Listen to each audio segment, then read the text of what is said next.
There exists a fundamental truth, one that most men stumble through their entire lives without ever grasping. A concept so potent yet so misunderstood that it governs the silent, invisible dance of attraction and respect. It is a principle you must understand deep in your bones, for it is the key to unlocking the power you inherently possess but have been conditioned to give away for free. That principle is this: your attention is the most valuable, most powerful currency you own. It is not your looks, though they may open doors. It is not your money, though it may provide comfort. It is not your words, though they may charm and persuade. It is the raw, focused, and undivided energy of your attention. Where you place your focus, your essence flows. That energy is sacred, a finite resource that should be guarded more fiercely than any material possession. When you give this precious currency to a woman who has not earned it, who has not demonstrated loyalty, who treats your presence as if it were a disposable convenience, you are committing an act of profound self-betrayal. You are feeding the very beast of indifference that is chewing you up inside. You are funding your own emotional demise, pouring your most vital resource into a black hole of validation seeking, and wondering why you feel so empty, so powerless, so utterly drained. The most insidious part of this transaction is that most men don't even realize they are making it. They operate under a grand illusion, a lie whispered from one generation of supplicants to the next. They think that by being perpetually available, by being constantly present, by checking in relentlessly, texting first, and validating her every whim, they are building a bridge of attraction. They believe they are demonstrating their worth through their unwavering presence. In reality, they are doing the exact opposite. They are starving her of the one thing, the single element, that would force her to feel their value: distance, detachment, the profound, deafening silence that screams a message far louder than any declaration of affection could. I am a whole and complete world unto myself. I am not yours to claim unless you show me precisely why I should invite you in. Let me tell you something brutal, a truth that may sting but is essential for your growth. A woman will not, and cannot, fully appreciate you while you are still orbiting her, so long as she knows, with absolute certainty, that she can reach you at her convenience, that a reply is just a text away, that your voice is available at the push of a button. She will never ever fear losing you, and without the fear of loss, there is no urgency.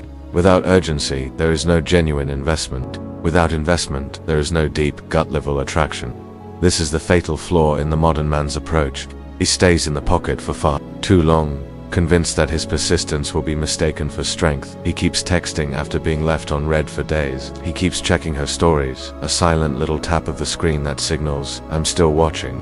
He keeps liking her, posts a pathetic digital wave from the harbor as her ship sails out to sea. He keeps replying with enthusiasm to messages she sends after days of silence, rewarding her inconsistency with his unwavering consistency. All the while, a desperate question echoes in the lonely chambers of his mind. Why is she pulling away? Why doesn't she respect me? The answer is painfully simple, yet it eludes him. You gave her what should have been earned. You handed over your undivided focus, the throne of your inner kingdom, to someone who barely bothered to knock on the castle door. You treated your attention like a free sample, and she, in turn, treated you like something she never had to pay for. The entire game changes. The very fabric of the dynamic is rewoven. The second you understand this elemental truth, women do not crave constant, predictable, dog-like attention. They crave the attention that is not easy to get. They are captivated by the attention that feels like a prize, a reward for their own investment and good behavior. That is what hooks them. That is what drives them to distraction. That is what triggers the deepest, most primal emotional response. Because when a man steps back not out of pettiness, not as a manipulative ploy, but from a place of genuine self-respect, something clicks in her mind. A switch is flipped. She begins to wonder, she starts to analyze. She begins to miss the very presence she so carelessly took for granted. And in that space you've created, your silence starts talking, and it speaks volumes louder than anything you ever said. That is the moment her internal narrative begins to spiral, not because you played a game, but because you stopped playing hers. You must come to terms with the fact that most women today, particularly those who are considered desirable, are surrounded by a veritable army of orbiters. They are inundated with men who will text them good morning without fail, as if they are a charity case in need of a daily dose of unearned validation. They are showered with compliments from guys even when they're being openly disrespectful. They are waited on by a legion of men hoping, praying, to be noticed, to be chosen from the crowd. Do you know what happens when you voluntarily step out of that sad, desperate crowd. You don't just stand out, you become a different species altogether. When you remove your attention, not with bitterness or a dramatic announcement, but with a quiet, confident resolve, you create a vacuum, and that vacuum does something both dangerous and beautiful. It forces her to face a question she hasn't had to ask herself in a long time, perhaps ever. Did I lose him? That question, that flicker of uncertainty, that is where real, raw, undeniable attraction begins. No woman wants a man of whom she is 100% certain. She wants a man whose value she has to continuously earn. The moment you pull your energy back, everything is exposed for what it is. If she was merely using you for a quick hit of validation, she will vanish into the ether, and you should thank the heavens for the swift delivery from a future of misery. But if she actually valued you, if there was a kernel of genuine respect and interest buried beneath her complacency, she will reach out. She will close the distance you've created. That is the profound beauty of silence. It is not passive. It is the most active, strategic, and revealing move you can make. It is a mirror. It holds up a reflection to her, showing her exactly who she is in relation to you, and it reveals exactly what she feels or doesn't feel without you needing to say a single solitary word. But here is the catch, the crucial element that separates the masters from the pretenders. You have to mean it. You cannot pull back your attention while secretly, desperately hoping she notices. You cannot stop texting her and then spend the next 8 hours stalking her social media profile, analyzing every new follower, every new comment. You must remove your attention and, most importantly, detach from the outcome. That is where the true power resides. When you no longer need a specific reaction from her, you have already won the only battle that matters, the battle for your own freedom. The decision to reclaim your attention is the first step on the path to sovereignty, but it is the execution of that decision that forges a king. It is not enough to simply know that your focus is valuable. You must embody that knowledge in every action and, more critically, in every inaction.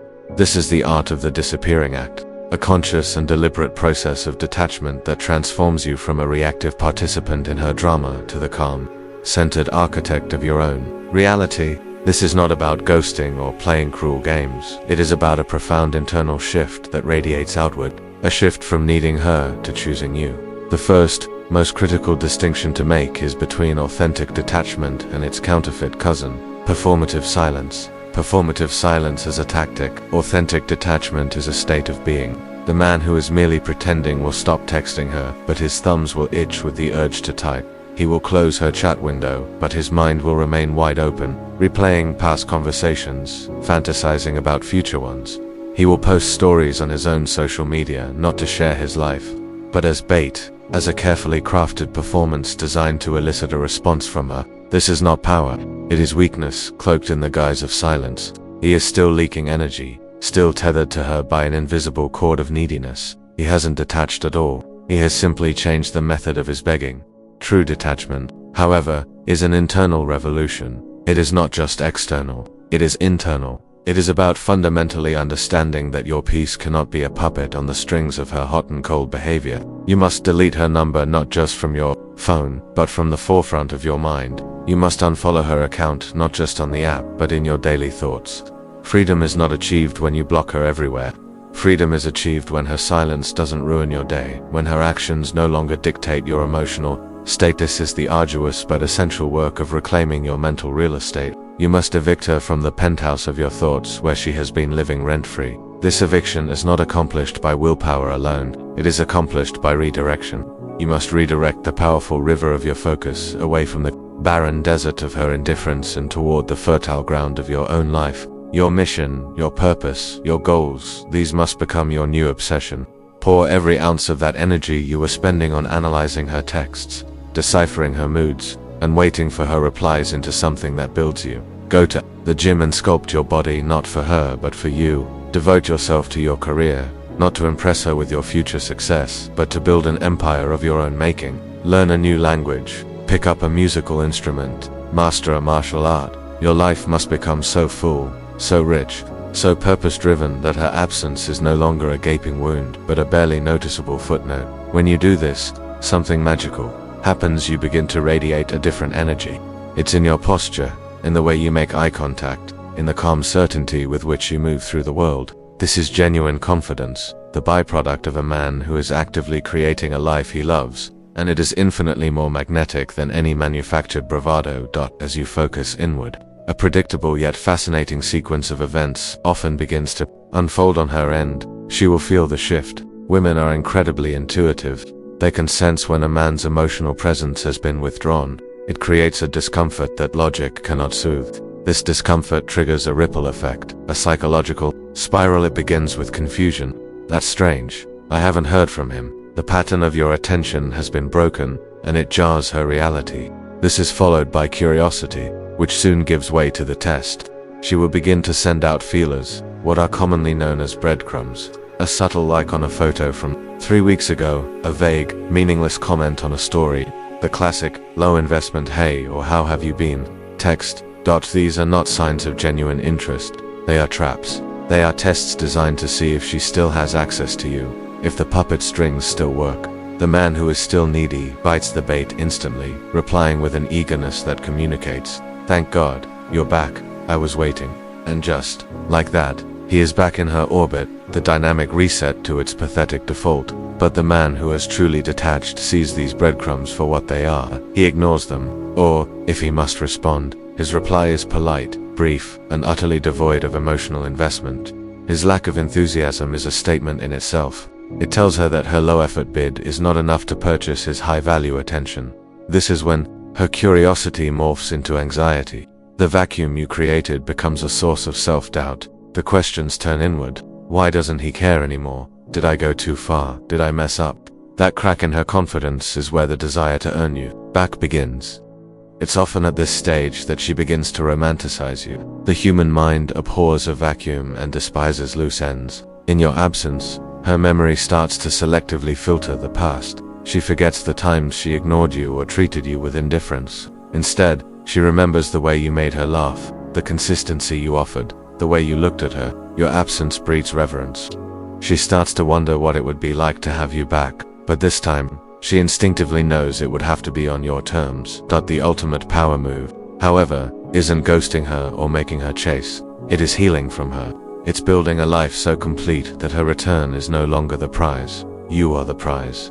By the time she might genuinely try to re-enter your life, you will have moved so far forward, become so locked into your purpose, and so surrounded by a piece of your own making, that you will look at her not with lingering need, but with discerning eyes. You have become the chooser. You are now in a position to assess whether she has grown, whether she is capable of meeting your newfound standards. Your silence was never a weapon intended to hurt her. It was a mirror intended to show you both the truth. In that reflection, you rediscovered your value, reclaimed your power, and rebuilt your kingdom on a foundation of self-respect. And once that foundation is solid, no amount of beauty, charm, or nostalgia can ever shake it again. You have removed your attention from her, and in doing so, you have reminded her, and more importantly yourself, that the most dangerous and desirable man alive is the one who no longer needs to be seen, because he is too busy building a world worth seeing.